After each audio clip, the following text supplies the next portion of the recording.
I'm the cat toy lady. Today we're going to work on a really fun cat house that's made out of paper. And because it's made out of paper, there's lots of advantages. You can use whatever wrapping paper you want, or brown paper craft roll, or as I'm using today, just a roll of white paper. So you can make it match any decor you have. And if you have kids, they can color it and design their own house for your cat. And what's great to the cat is that paper holds heat, it has a great crinkle that really attracts cats, and it's fun to pounce on. And depending on what paper you make it out of, one of the thicker papers versus wrapping paper, it can be pounced on over and over again and hold up really well. You'd be shocked the beating that paper can take. It's not hard at all. You just need a roll of paper that's at least 49 inches long, scissors, and glue, and something to measure it with. So go ahead and measure at least 49 inches. You can go a bit over if you need to on your paper roll. When you cut this line, it doesn't have to be perfectly straight, but you want to make sure you don't go any closer than 49 inches. 50's okay. Yes, your paper roll is going to keep trying to roll itself up. No biggie. We're going to work in 12-inch sections right now. Lining up the corner of your paper at that 12-inch mark, just make a little line so you know where to fold. And we're going to do our first fold on that crease. And I'm just pinching that spot and lining up everything.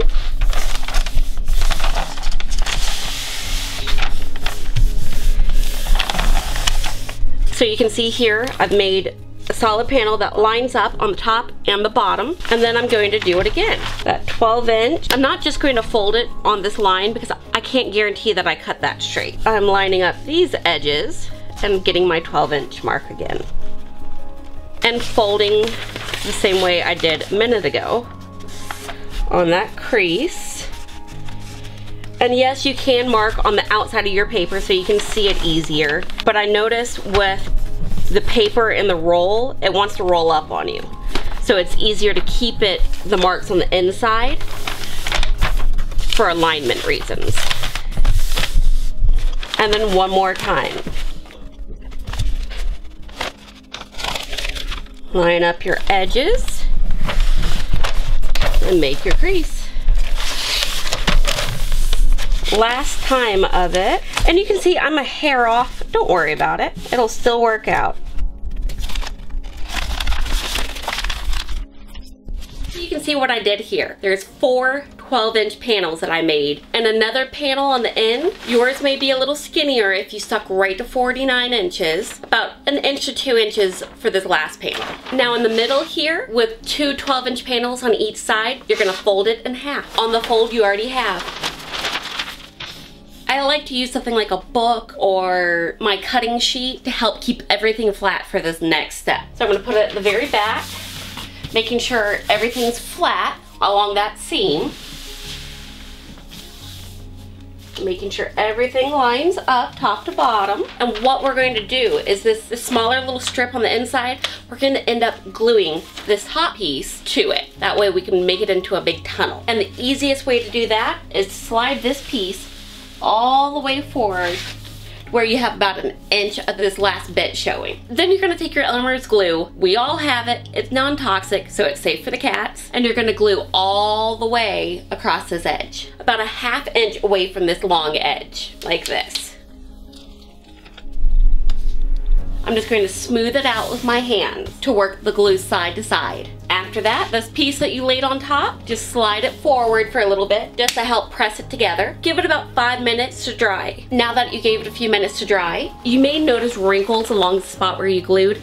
Don't worry, as it dries, those will go away for the most part. The seam that runs across the middle on the top, you're going to take that now, crisp it up,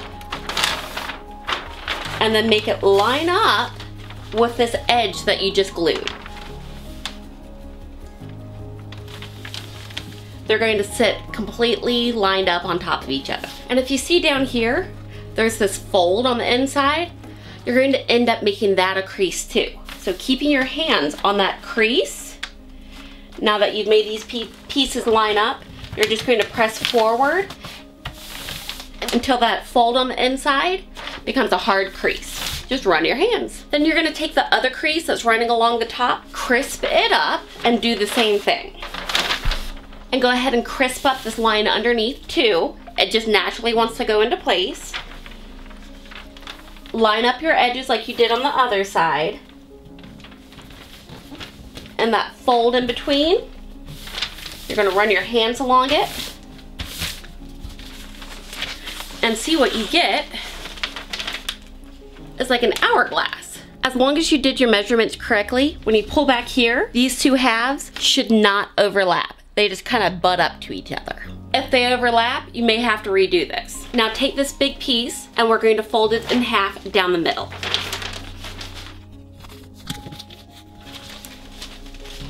See, fold it right there.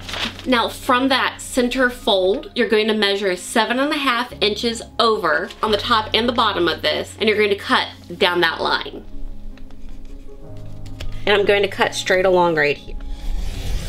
The 2 extra pieces, just throw them away. Or check out the video and the link at the end and you can make a paper cat toy out of them. It can attach to a wand or be played with by itself. It's the awesomeness of a milk ring that flutters. Check it out. So this is what you're left with. It kind of looks like a book. So you can see I have the seam right here and this is the part that opens. What we're going to do is in between here where it can open, you're going to stick your hand and just kind of fluff it up.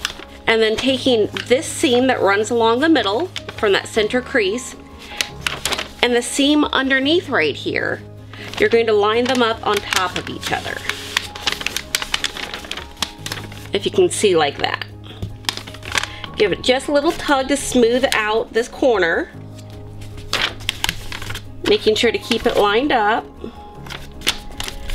And then you're going to just press it down flat.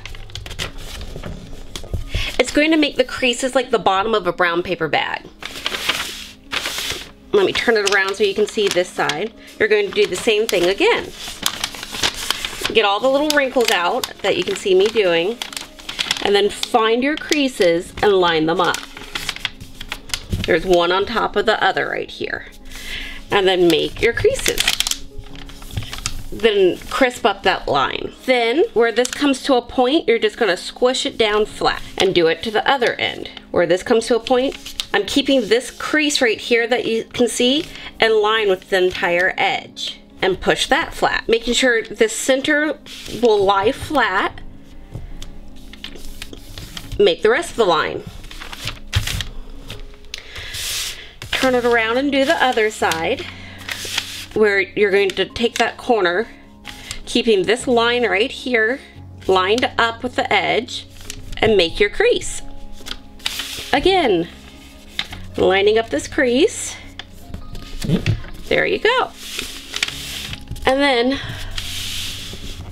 making sure this part in the middle will lie flat.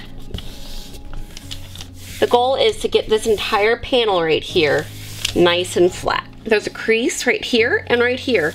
You're actually going to fold this side on that crease, and it'll line up underneath. The edges meet at the same spot. So you just fold that line all across that edge. And do your fourth side, same way. Crease on the edge, line up the center to make sure it's lined up, and there you go. Now flip it over and repeat. You're going to repeat using the other flap.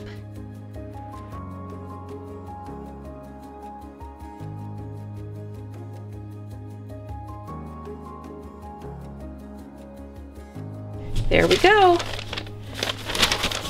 Now we just have to make sheets that line up on top here. So we're going to make 12 by 12 squares that will glue onto the piece we already made. You can cheat and use 12 by 12 scrapbook paper. Or if you want it to blend seamlessly, use the same paper that you've been using for the other part. You're going to cut 12 inch by 12 inch squares, 2 of them. Once you have your squares, you're going to fold opposite corners to each other to make a triangle.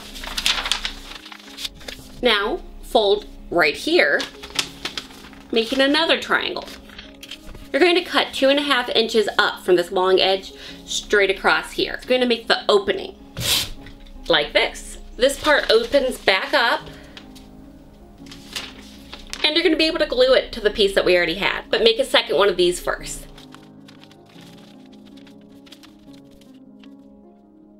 Let me show you how to glue it on. Running along the middle, you're going to use your glue,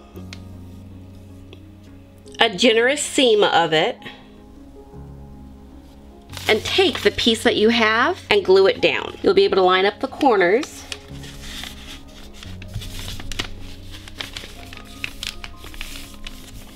The edges should meet pretty closely.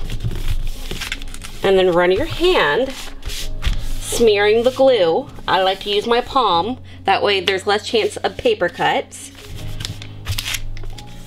And repeat on the next side.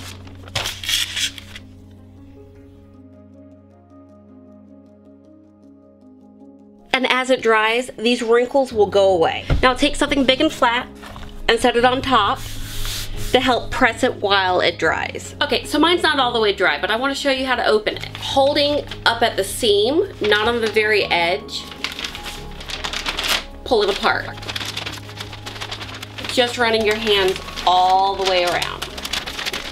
And you can stick your hand on the inside and fluff it up as you need to. But this is it. You can make multiple of these, line them up together, and you can make kind of like a hamster habit trail for your cat. It's another variation on the box that cats love, but this one makes different sounds than a regular box does and will hold different fascinations for your cat. Remember that extra paper we had? Check this video out. Super easy, super fun, and you're not being wasteful. And don't forget to hit that subscribe button too. Doesn't your cat deserve a fun toy? Now go make your cat some toys.